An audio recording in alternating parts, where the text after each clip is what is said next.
नमस्कार दोस्तों, मैं विनय दुबे मुंबई से। अभी 15 अगस्त बीता है। अगर मैं आपसे एक सवाल पूछूं कि क्या वाकई में आप अपने आप को स्वतंत्र महसूस करते हैं, तो इसका जवाब 1 सेकंड के अंदर आना चाहिए था हाँ। लेकिन इस सवाल पर आप सोचने पे मजबूर हो जाएंगे कि क्या वाकई में हम स्वतंत्र हैं। भारत में रोज अखबारों में छप रही खबरों को देखने के बाद, समाचार चैनलों पर चल रही डिबेट को देखने के बाद आपके मन में ये सवाल जरूर उठ रहा होगा कि अगर आप सरकार के पक्ष में हैं, सरकार के तलवे चाटते हैं, तो आप स्वतंत्र महसूस करते होंगे, क्योंकि आपको अधिकार है कहीं पे भी तोड़फोड़ करने की, कोई भी रास्ता जाम करने की, किसी की भी हत्या करने की। लेकिन अगर आप विपक्ष में हैं और आपके साथ मारपीट भी हो जाए तो आप पुलिस स्टेशन जाकर न्याय नहीं मांग सकते। वहां आपसे सवाल पूछा जाएगा कि आखिर क्यों गए थे, मारा ही आपको ही क्यों मारा गया, आपने ऐसा कुछ किया होगा जिसकी वजह से पीटा गया है। क्योंकि जो आरोपी है वो कहीं ना कहीं भारतीय जनता पार्टी या सरकार से जुड़ा व्यक्ति है। क्या ये स्वतंत्रता की तरफ दिखाता है? मैं ये बातें क्यों कह रहा हूँ, क्योंकि एक ऐसी ही घटना बिहार के समस्तीपुर में घटी। उसकी वीडियो वायरल हुई, आपके मोबाइल से भी वो वीडियो गुजरी होगी। बात शुरू करने से पहले ये वीडियो जरा देखिए। इस वीडियो में दिख रहा है आपको कि एक 70 साल का बुजुर्ग अपने काम के सिलसिले में बाइक से बाहर निकलता है। कुत्तों और सूअरों की तरह झुंड बनाकर कुछ युवा आते हैं और इस 70 साल के बुजुर्ग को बेरहमी से पीटते हैं और अपनी जो मर्दानगी है उसका प्रदर्शन करते हैं। दरअसल ये जो झुंड में आए कुत्ते और सूअर हैं, इनको ये पता ही नहीं चलता कि हमारे जो धर्म है, यानी कि सनातन धर्म है, उसमें 2-3 चीज़ें वर्जित की गई हैं। वर्जित ये है कि अगर कोई बूढ़ा व्यक्ति है तो उस पर हाथ नहीं उठाया जाता, महिलाएं हैं उस पर हाथ नहीं उठाया जाता और बच्चों के ऊपर हाथ नहीं उठाया जाता। लेकिन अगर इन्होंने धर्म को सही से पढ़ा होता तो शायद इनको ये बात का एहसास होता। लेकिन ये ठहरे वो दिहाड़ी मजदूर जो एक राजनीतिक दल के फेंके हुए टुकड़ों पर, यानी कि भीख पर पलते हैं। और शायद यही कारण था कि उनको इस चीज़ का अनुमान नहीं था कि जिस सनातन और जिस धर्म के लिए ये लड़ रहे हैं, दरअसल वो हमें इसकी आज़ादी नहीं देता या इसकी परमिशन नहीं देता कि किसी बुजुर्ग को पीटा जाए। अगर आपको किसी चीज़ पर विवाद है तो हमारे देश में संविधान है। जी हाँ, वही संविधान जिसकी शपथ लेकर ये मंत्री बनते हैं, सरकार बनाते हैं, सत्ता स्थापित करते हैं। लेकिन उसी संविधान को ये मानने से इनकार करते हैं। जैसे ही सरकार बनी, इनका गुंडागर्दी सड़क पर चलेगा। वाकया ये हुआ है कि समस्तीपुर के अंदर एक 70 साल के मुस्लिम व्यक्ति को उसकी दाढ़ी और टोपी देखकर पीटा जाता है। जब ये वीडियो वायरल हुई, मेरे तक पहुंची, मैं बिहार समस्तीपुर पहुंचा, अस्पताल गया, उस व्यक्ति से बातचीत की और पता चला कि आखिर उनके साथ हुआ क्या था। मैं उनके ही जुबानी सुनाता हूं कि आखिर उनको क्यों पीटा गया और क्या कारण था।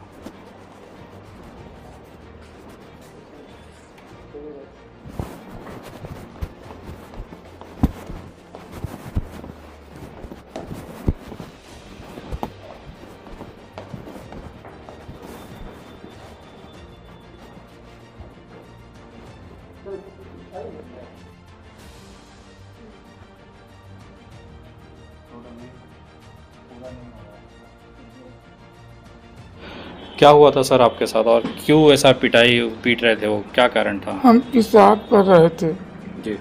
वो हाथ छील रहा था। हाथ छीलने के बाद आया, तब बोला कि तुम इसमें क्या है ढोकरा में। हम कहे कुछ नहीं है, हम बकरी खस्सी खरीदते हैं।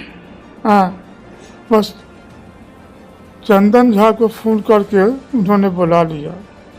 वो पूरा ग्रुप से आया, लमसम 2-2.5 आदमी आया और हमने लगा मारने के लिए।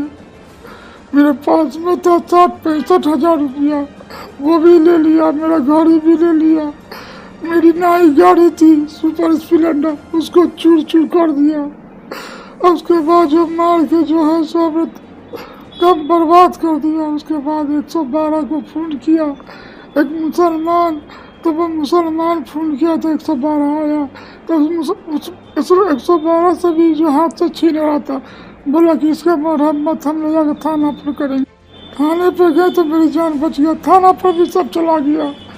बड़ा बाबू बोला, पुलिस सुनवाई हुई कि नहीं? पुलिस ने सुना? तो पुलिस ने जो बोला कि इसमें कोई चीज साबुत नहीं है और तुम इसको झूठा इल्जाम लगा रहा है कि इसमें तुम मांस रखे हुआ, ये रखे हुआ, वो रखे, कुछ नहीं है, इसको झूठा इल्जाम लगा के तुमने मारा है। और जैसे ही मुझे सूचना मिली मैं आया हूँ और जो भी मुमकिन मदद है, यहाँ के अभी एसपी साहब से भी मुलाकात होगी, प्लस जो भी इनके इलाज के लिए जो भी मदद है वो हम करने जा रहे हैं। नहीं, आप हाथ मत जोड़िए, आपके साथ ही हैं,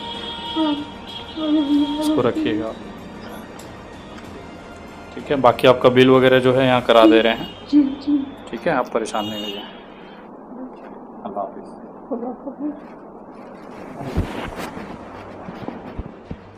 अब रास्ते पर मूत्रदान करना भी दूभर हो चुका है।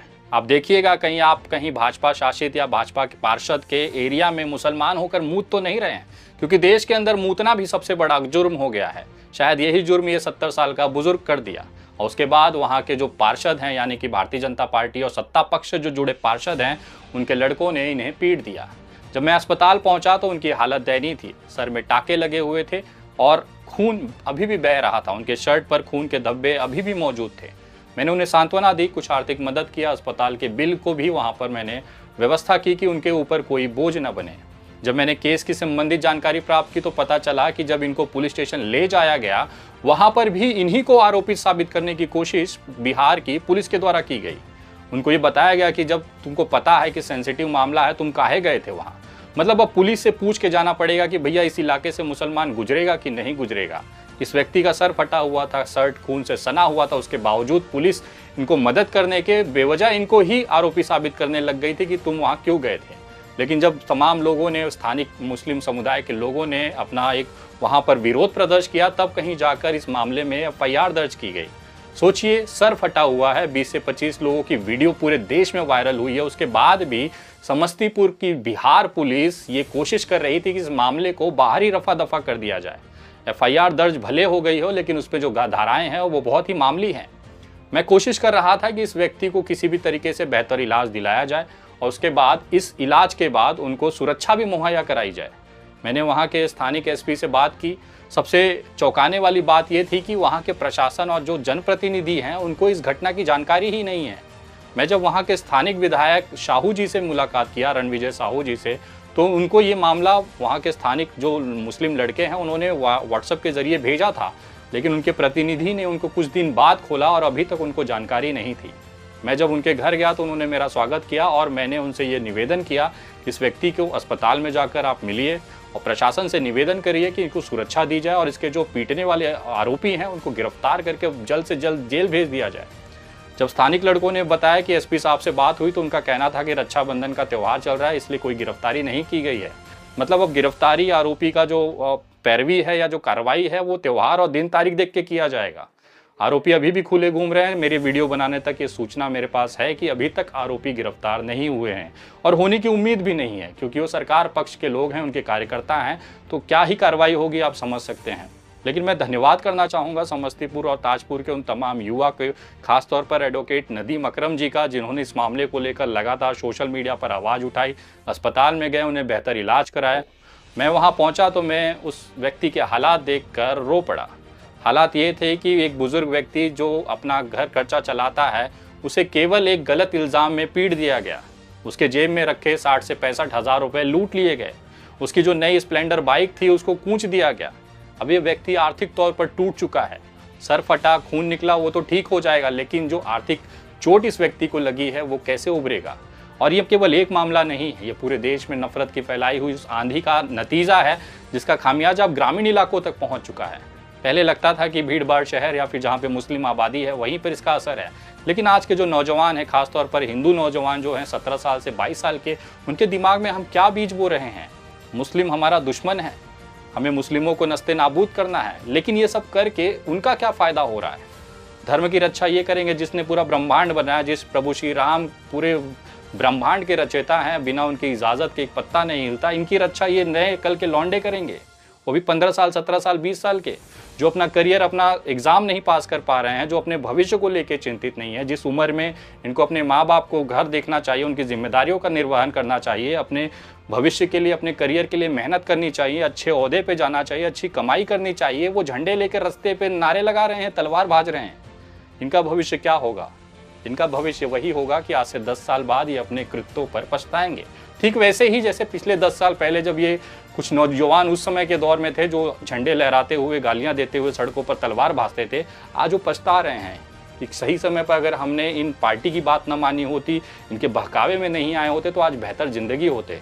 कहीं कोई रेडी लगा रहा है, कोई फ्रूट बेच रहा है, कोई पॉलिश कर रहा है, यही इनका भविष्य है। और खैर, उनका भविष्य के मालिक वो हैं।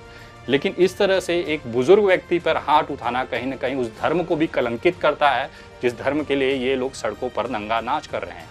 मैं वहाँ तक पहुँचा, मेरी तरफ से जो भी मुमकिन मदद थी मैंने किया, लेकिन एक घटना मेरे साथ उस अस्पताल में भी हुई। जिस आईसीयू में इस बुजुर्ग व्यक्ति को रखा गया था उसके ठीक 2 बेड बगल में एक नवजात बच्ची बिटिया का जन्म हुआ था।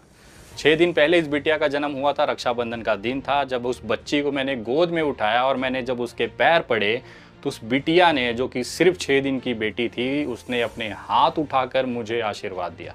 एक छोटी सी क्लिप मैं आपको दिखाना चाहता हूँ।